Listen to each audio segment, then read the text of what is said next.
శ్రీపురం మన్యం జిల్లా కొమరాడ మండల కేంద్రంలో విద్యుత్ వినియోగదారులతో కలిసి మా ఇంటికి స్మార్ట్ మీటర్లు వద్దు, కరెంటు ఛార్జీలు తగ్గించాలని కోరుతూ ఈరోజు ఇక్కడ స్మార్ట్ మీటర్లకు సంబంధించిన గోడ పత్రికలు విడుదల చేస్తూ ఈరోజు పత్రిక నిరసన కార్యక్రమం చేయడం జరిగింది.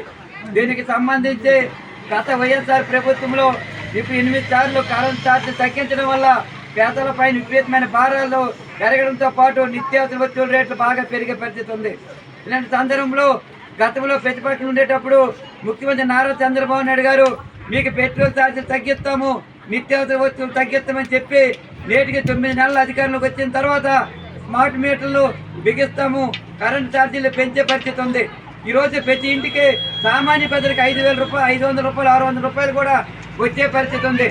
మరి ఇలా పెరిగితే మరి కరెంట్ ఛార్జీలు మరి ఇలా పెరుగుతూ ఉంటే సామాన్య ప్రజలు ఏమవుతుందని చెప్పి తెలియజేస్తున్నాం. కాబట్టి వెంటనే పెంచిన కరెంట్ ఛార్జీలు తగ్గించాలి, స్మార్ట్ మీటర్లు రద్దు చేయాలి, అలాగే చెక్కి ఒప్పందాన్ని రద్దు చేయాలి, రువాపు ఛార్జీలు తగ్గించాలని చెప్పి కోరుతున్నాం. లేని ఏళ్ళ భవిష్యత్తు ఇలాగే కొనసాగితే విద్యుత్ వినియోగదారులందరితో కలిసి పెద్ద ఎత్తున రాష్ట్ర వ్యాప్తంగా ఆందోళన చేస్తామని చెప్పి ఈ సందర్భంగా తెలియజేస్తున్నాం.